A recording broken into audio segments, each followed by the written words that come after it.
Estamos esta semana un poquito presentando el libro en distintos lugares. Ayer estuvimos en Oviedo, hoy por la tarde aquí en Valladolid y mañana en Madrid, ¿no? Con encuentros así pues más masivos por la tarde con la gente y esto. Pero bueno, eh, para mí fundamentalmente lo que me gustaría transmitir al contar una historia como la de el itinerario de Quique y la gente que está alrededor o que ha estado alrededor estos 30 años en Batambang, no es solamente contar una historia ajena muy interesante, que lo es, y una historia muy exótica y muy llamativa y muy sorprendente y de alguna manera que entusiasma leerla.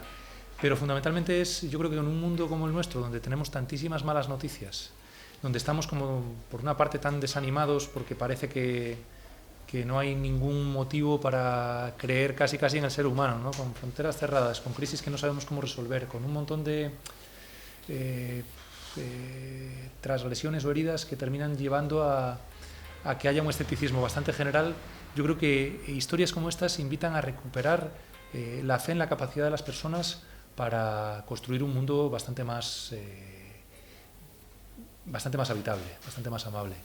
Y no solamente porque esto ocurra lejos y en contextos y realidades muy golpeadas, sino porque se tienden muchísimos puentes desde las personas que van allá, hasta las personas que desde allí vienen aquí y cuentan una historia, hasta, bueno, que la realidad de muchas de las personas que se reflejan en las páginas del libro tiene muchísimos ecos con la vida de aquí. O sea, si uno pensase que esto es un libro solamente sobre personas que han sufrido pues, por las heridas de las minas antipersonales, por la guerra, por la pobreza, en un contexto muy depauperado y ya está, pues sería un poco difícil, a lo mejor que desde aquí, desde nuestros contextos, nos pareciese que esto tiene algo que enseñarnos a nuestras vidas aquí. Pero es que la realidad es que muchas de estas historias, o sea, muchísimas de estas, son historias de superación y de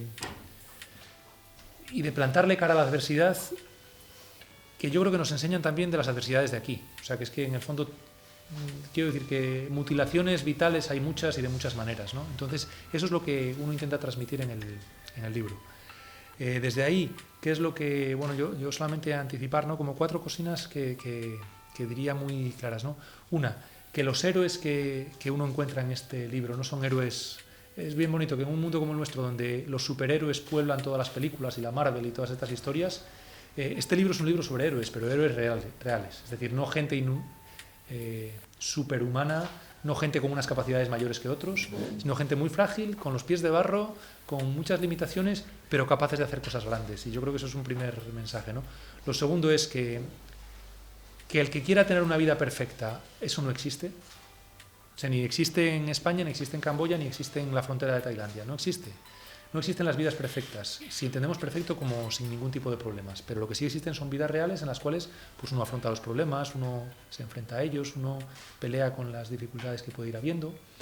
Un tercer elemento es un aprendizaje. Yo estuve 7 semanas en Camboya hablando con Quique, conociendo lo que hacían allí, descubriendo un poquito a la gente, y lo que me llamó la atención es gran parte del éxito de todas las iniciativas que han ido teniendo allí. El secreto estriba en una sola cosa, y es que salen a los caminos a buscar a la gente. O sea, no es tienen un sitio cerrado y dicen ahora venid aquí los que necesitéis ayuda, no.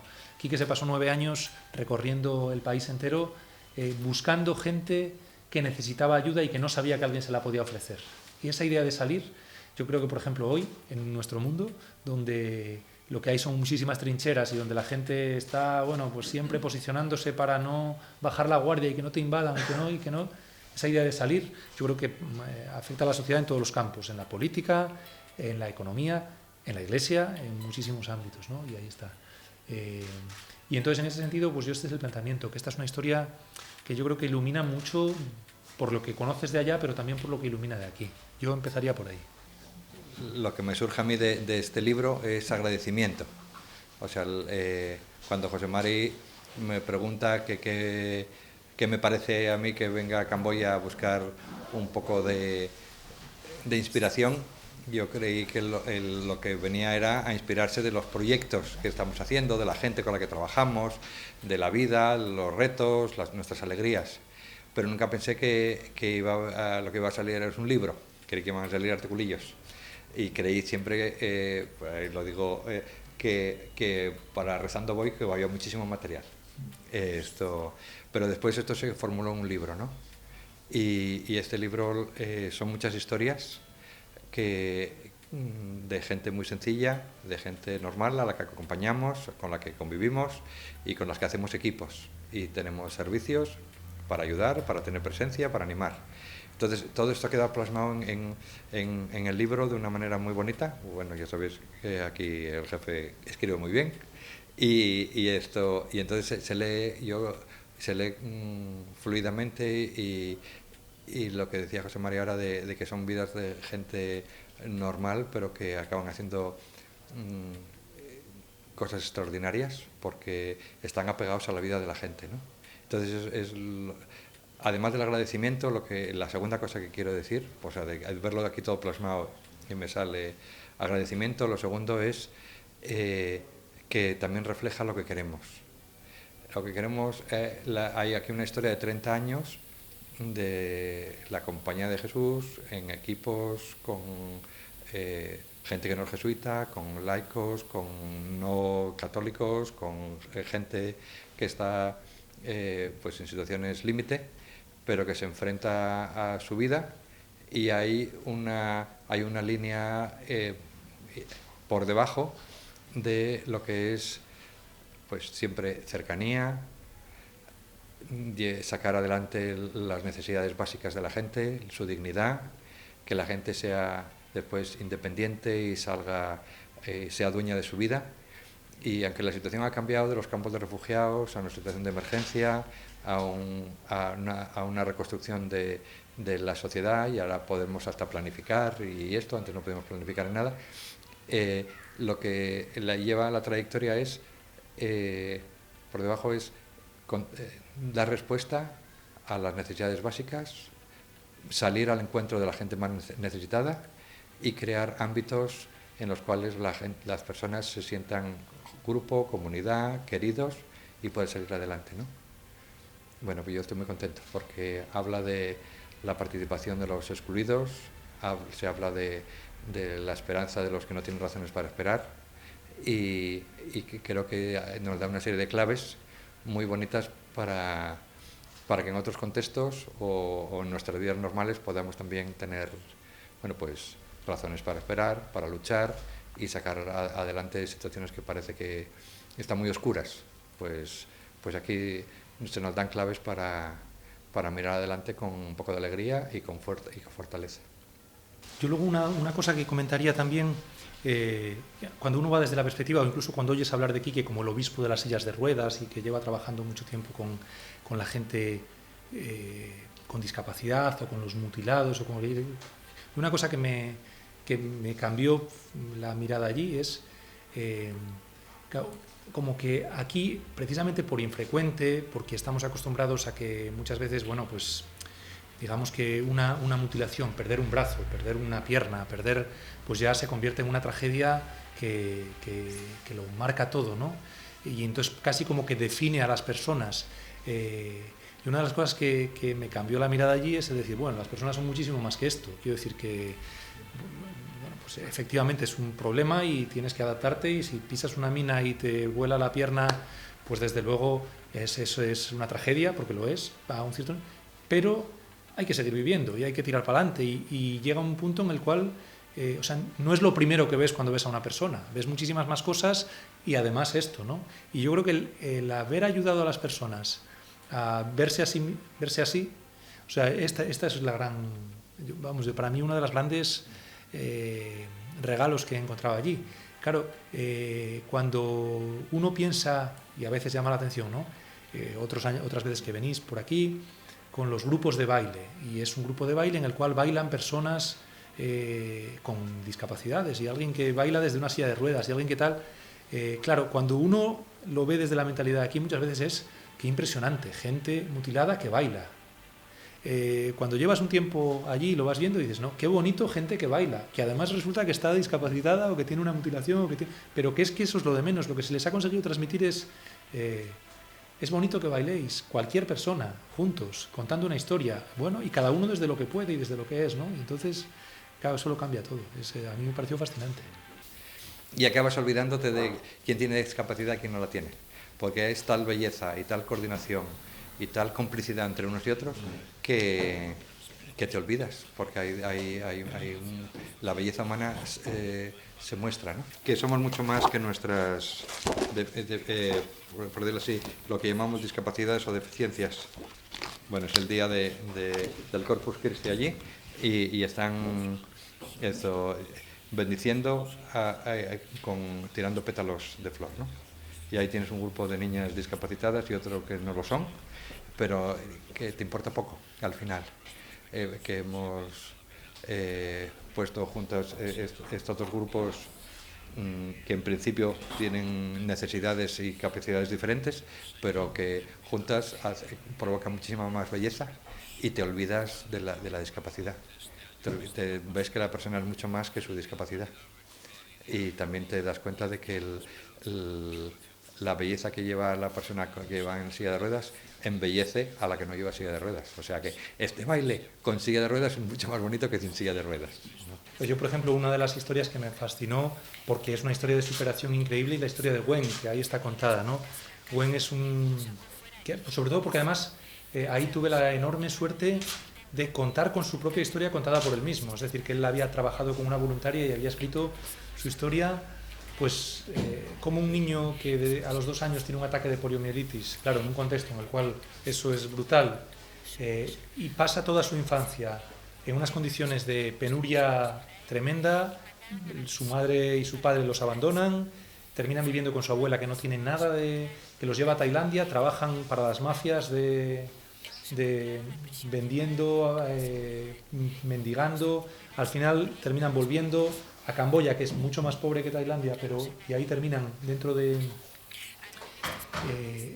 su abuela se vuelve a marchar con su hermana y ya él se queda solo con su tía, pues, y lo que le queda es estar tirado en la puerta de la casa, y ahí es donde esa idea, ¿no? El salir a buscar, pues con los equipos de Quique que salen a buscar, le dicen, hay un chico que puede necesitar la ayuda del centro Arrupe. Y entonces él cuenta cómo un día se baja un señor blanco, que es Quique, y le coge y le besa, cosa que no había hecho nadie con él en su vida, y le pregunta, ¿quieres que te ayudemos? Y entonces va contando todo su proceso de superación, cómo el día que le dan la primera silla de ruedas, descubre que el mundo mide más de 2 metros, cómo empieza a descubrir que puede hacer cosas que jamás pensó, y cómo además le empujan a hacerlo, ¿no? Pues él que nunca había pensado que pudiera comer por sí mismo, le dicen, bueno, ¿hasta cuándo te vamos a dar de comer?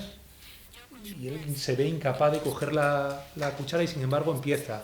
Cómo cuenta la primera vez que se tiene que poner una camiseta por sí mismo, que tarda más de 1 hora, pero al final lo consigue.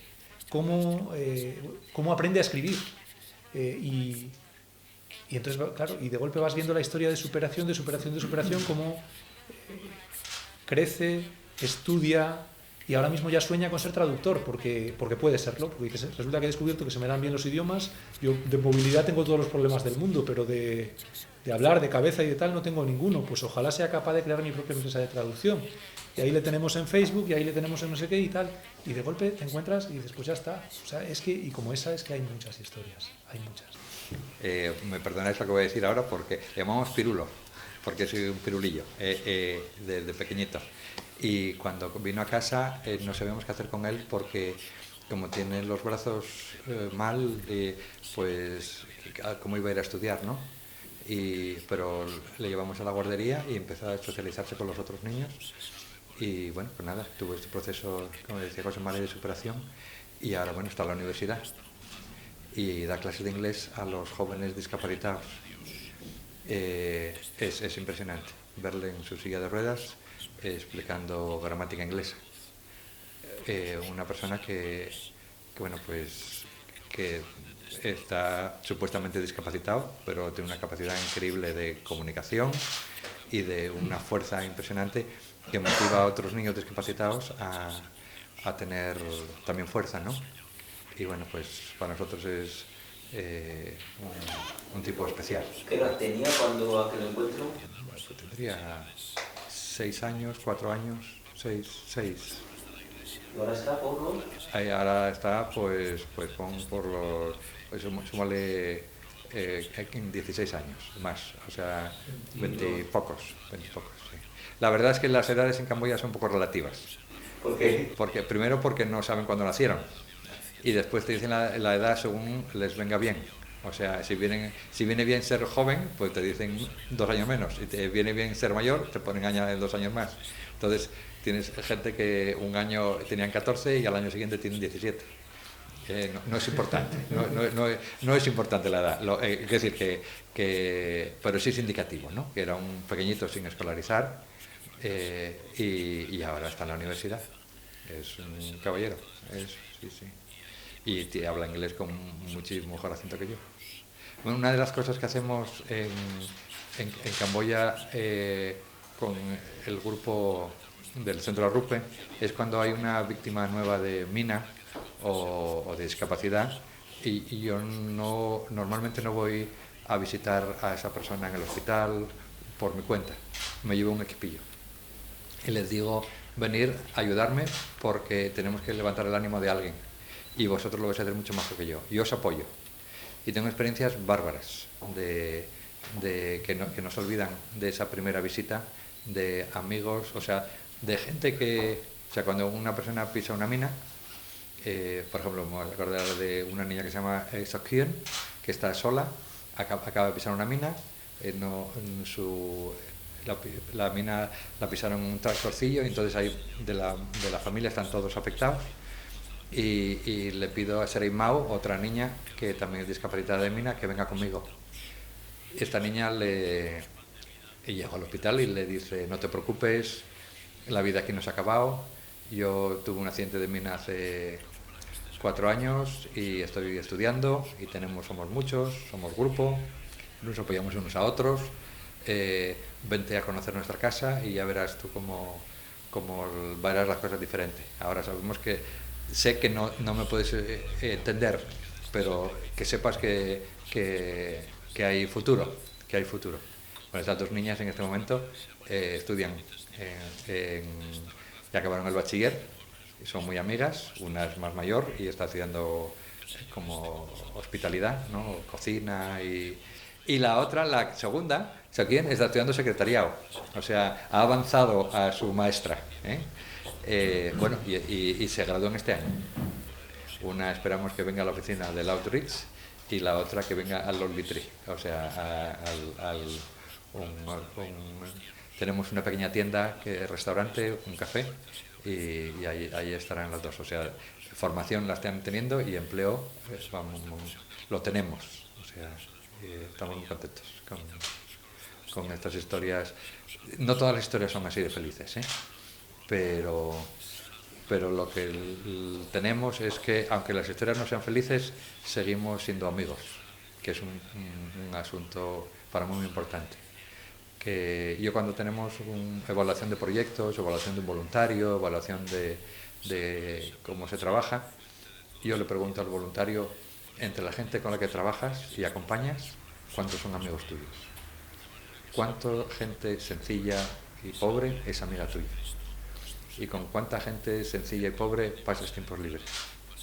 Y evaluamos.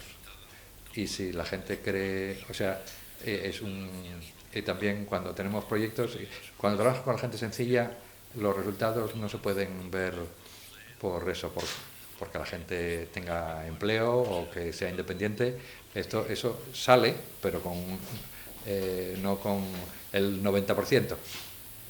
Pero aunque seamos amigos, el que puedan volver a llamar a la puerta para pedirnos apoyo y que se sepan escuchados, y es nuestro criterio de evaluación, que somos amigos y que hay cariño y hay acompañamiento. Acompañamiento unas veces cercano, porque se dejan que estemos cercanos, pero hay otros acompañamientos que son un poco más lejanos, ¿no? Y ahí, mira, os voy a contar una historia. Había un chico y una chica discapacitados que se enamoraron y nos dejaron y se fueron. O sea, él es mutilado de las 2 manos y ella poliomiélitica. Y se enamoraron y dijeron que no querían estudiar más y a construir su familia. Y se fueron. Pero seguimos en relación. No aprobamos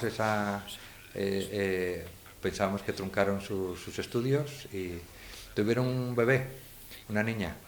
y para Henry con síndrome de Down. Y les hemos ofrecido apoyo. Y cuando ofrecimos apoyo, esta niña ha muerto. Esta niña ha muerto y ahora están trabajando con nosotros en Preytown. Él es un chaval muy trabajador. Cuando se fueron a Tailandia, a trabajar en Tailandia. Y ahora han vuelto, está en Preytown y ella está haciendo estos telas, estos cromas, y él está trabajando en agricultura. Bueno, si yo os cuento las cosas como las vivo. Si estos chicos cuando se fueron, él se llama Sot y ella Mon, les decimos que fuera y que me enfado y que ya se vayan por su cuenta, no hubiera tenido esta segunda oportunidad. Ahora tienen una segunda oportunidad y no solo ellos tienen la segunda oportunidad de tener trabajo y salir adelante, sino que están, digamos, dando vida y experiencia a un centro que tenemos para personas que no tienen tierras, discapacitados, y que les ofrecemos tener hogar y tierras para que desarrollen. Y este SOT, que es un crack, bueno, pues ahí está en la agricultura ayudando a la gente y a organizarse y a tener las huertitas mejor. Y ahí haciendo estos cromas, exactamente estos que tenemos aquí, estas telas, que son las artesanías que nos gustan fomentar en Camboya. Sí, yo te pregunto que mucha gente que se dedica a su vida a las misiones, cuando regresa a sus hogares, a su país, Sí. siente como una especie de desapego o falta de sentido de realidad de lo que vive aquí, ¿no? Yo quería preguntar qué siente cuando regresa a España y, por ejemplo, descubre que las puertas de Europa no es falta irse muy lejos de Camboya para descubrir que hay gente como en Grecia o en Turquía está pasándolo mal, está luchando por sobrevivir día a día. Pues mira, muchísima pena. O sea, yo cuando veo ahora el tema de los refugiados sirios, bueno, y todo el tema de migración, siento muchísima pena, porque tenemos instrumentos técnicos y medios para dar una respuesta válida y humana, y lo que veo es que no hay una voluntad ni política ni social. Y mira, y en el caso este tengo que decir también que yo visité Siria en el año 92 y visité Alepo y recorrí aquello porque tenía un compañero jesuita, y aquello era un país pobre y sencillo, pero con estabilidad y la gente con dignidad. Y cuando veo que están metidos ahora en este jaleo, como estaba Camboya cuando fui a los campos de refugiados, me da muchísima pena. Me da muchísima pena porque para que Siria se recupere y vuelva a tener lo que tenía hace 5 años, van a tener que pasar un par de generaciones. En Camboya no hemos recuperado el estado de bienestar que existía en los años 60. No, la gente no vive todavía como vivía en los años 60 en Camboya. Y no sé si lo vivirá alguna vez, porque hoy en día el desarrollo es diferente, ¿no? No se puede comparar una situación con la otra. Pues muchísima pena. Y muchísima pena con que el lugar del mundo, pues por decirlo así, más rico, que puede ser Europa o los Estados Unidos o Australia, tenía que estar dando respuestas más humanitarias, ¿no? Hay un estado legal humanitario que el Occidente ha creado de los derechos de los refugiados y derechos de los inmigrantes, y no se respetan cuando tienen que aplicarse a alguien que está fuera de la de la Unión Europea. Sí. Pues tristeza y sentir que algo habría que hacer, porque yo creo que medios técnicos y medios físicos existen, y yo creo que voluntad ciudadana existe, pero yo creo que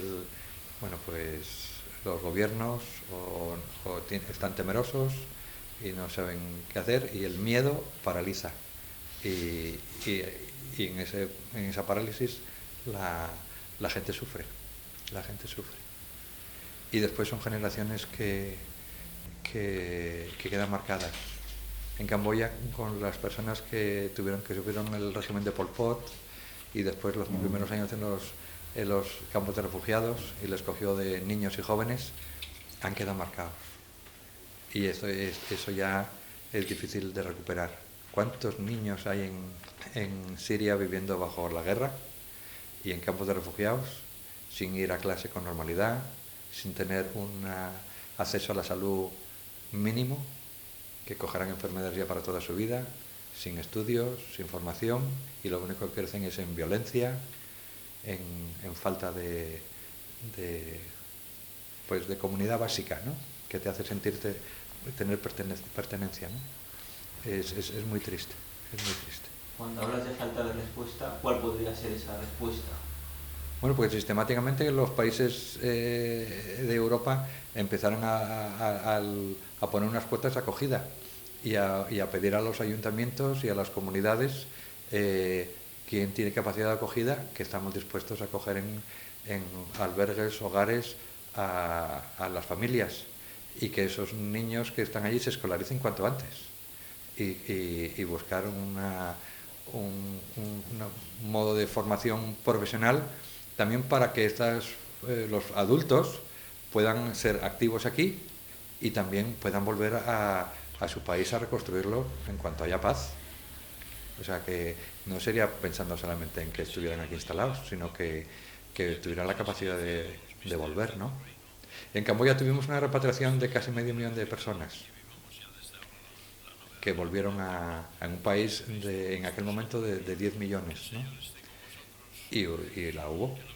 Y en aquel momento hubo voluntad política de formación.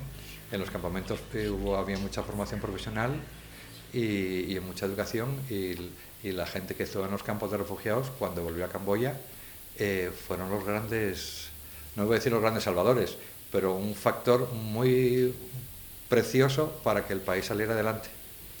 Eran mejores en idiomas, habían estado en la ayuda humanitaria, tanto como administrativa o médica. Entonces, cuando vuelven al país, han tenido una experiencia laboral preciosa, porque han estado integrados en ayudar a sus hermanos, a su gente, y entonces cuando vuelven como personas con más capacidad. Y eso yo creo que en Naciones Unidas, con los apoyos de los gobiernos, puede hacerlo con toda tranquilidad, y las agencias humanitarias están especializadas en todo esto. O sea, hay agencias buenísimas humanitarias en el mundo que son grandes profesionales por decirlo así, de la ayuda humanitaria y del desarrollo humano. Bueno, por lo menos es mi experiencia en Camboya, que capacidad hay, lo que no hay es voluntad. Contadnos lo del árbol solitario. ¿Qué es el árbol solitario? Mira, yo la primera vez que llegué a Siem Reap y me fueron a buscar y bajábamos hacia Battambang, yo después de un viaje de 20 y tantas horas, porque además había sido un calor allí, así, pero tenemos que parar en el Lonely Tree. Bueno, y no sabía lo que era, y de golpe llegamos allá a una explanada enorme, y allí lejos, pues un árbol, que es el que está en la portada del libro, ¿no? Y bueno, pues hay que hacerse una foto aquí, allí nos hicimos la foto y allí quedó la cosa. Y a medida que iban pasando las semanas y que íbamos viajando más y que me iba contando la historia, fui dando cuenta de que este árbol estaba en todas partes. O sea, que el proyecto de restauración lo habían llamado el Lonely Tree y estaba con fotos de este árbol. Bueno, ¿cuál es la historia? La historia es que en los años 90, cuando Quique viajaba por todo el país buscando gente, compartiendo, llevaba una furgoneta y llevando sillas de ruedas, que era lo que hacía, y no había ni carretera, o sea, esa carretera en la que paramos el primer día entonces no existía. Un día, en un país de una efervescencia, de una vegetación que es enorme, que siempre todo es un vergel, sin embargo de golpe vio allí en un arrozal un árbol solitario, que era solo. Entonces como que le fascinó y se paró y lo estuvo viendo. Y desde entonces siempre ha parado y lo ha visto. ¿Cuál es el elemento fundamental de las conversaciones? Luego ya le puedes poner tú más mística, pero yo creo que es lo fundamental, que en el fondo alguien que se marcha a otro país, alguien que echa la vida lejos, alguien que echa las raíces en una tierra diferente, ¿no? O sea, porque Quique ha echado las raíces allí ya, pero que por otra parte, pues estás de una manera en la cual pues la responsabilidad que tienes, la tienes tú. Hay muchas cosas que nadie más puede hacer por ti, pues digo, eres un poco un árbol solitario, como ese árbol que está en medio del arrozal, ¿no? Que da sombra, que la gente viene, que está tal, que da vida, pero que hay eso. Yo creo que ahí hay una similitud. Entonces esa idea se ha convertido en una especie de, bueno, es decir, pues, ¿cuál es el corazón del árbol solitario, ¿no? El que late con muchas historias. Entonces, bueno, pues en el libro aparece en varios momentos como un hilo conductor y ahí está, pero desde luego es una fascinación la que tiene sobre la gente del proyecto, de la prefectura. Yo creo que debe ser el árbol más fotografiado del mundo, casi. Hay un proceso de enamoramiento, ¿no? A todos nos gusta la naturaleza, ¿no? Y ver A mí me fascinaba este árbol porque antes, cuando no había la carretera, durante pues unos 20 minutos que vas por los arrozales, lo único que veías era una explanada con un árbol en el medio. Y una preciosidad, era como un testigo. Era el testigo de que pasábamos por allí. Y también tuve una vez al lado un encuentro con los Gemelos Rojos allí, que pasaban por allí un grupo de soldados de los Gemelos Rojos. Pero un día, yendo con un jesuita vietnamita, le digo, mira, Tin, se llama Tin, vamos a ver el paisaje más bonito que puedas pensar en esta zona. Y cuando llegamos como un pequeño montículo, y entonces se veía en perspectiva, mira allí, y dice, wow, qué solo está. Y digo, ¿y por qué dices eso? Y dice, esto es como nuestra vida, solos en medio de la belleza. Bueno, pues nada, solos en medio de la belleza, como siendo testigos, o sea, es como un espejo que nos habla, ¿no? O como un icono que nos está diciendo que estamos en medio de la belleza y que somos diferentes, pero estamos allí, ¿no? Y participando de lo mismo. Y después todo lo que pueda la similitud del árbol, ¿no? El árbol es el lugar de la iluminación en Camboya. Y además este árbol es el árbol de la iluminación, es un Bodhi tree, es el mismo árbol de Buda donde tiene la iluminación. El árbol también es donde el pastor se refugia a la sombra porque el sol es impresionante y donde duerme. También es el sitio de acogida, ¿no? Y después, como decía José Mari, también es el que extiende sus raíces con suavidad, sin que se vea, pero que va extendiendo eso. Entonces el árbol nos habla, ¿no? Y también cuando lo contemplamos nos enriquece, nos habla y nos enriquece. Y bueno, pues estamos en diálogo, es un encuentro con la naturaleza camboyana, con la vida de Camboya. Y siempre hay alguien por allí, siempre hay un pastor, hay una vaca, ¿cómo se dice? Unos pájaros que pasan por allí, unas hormigas que también son dueñas del árbol. Y un ejercicio que hacemos es ir y darle un abrazo al árbol, ¿no? De reconocimiento y de decir que estamos aquí contigo. Este árbol tiene más de 100 años, ¿eh? Y está, según uno de las personas que están viviendo en este pueblo, en Rojá, dice que lo han plantado, estaba aquí antes de que llegaran los franceses. ¿Qué especie es? Es que no sé cómo se dice en español, Bodhi tree.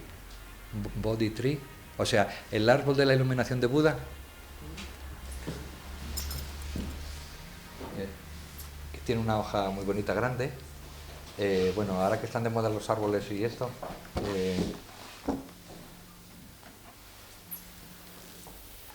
es el árbol Bodhi, no sé cómo se dice, el árbol de la iluminación. Aquí pone la higuera. La higuera, no es una higuera, pero sería pero puede que sea un equivalente, o sea, de la familia de la higuera, pero no da higos.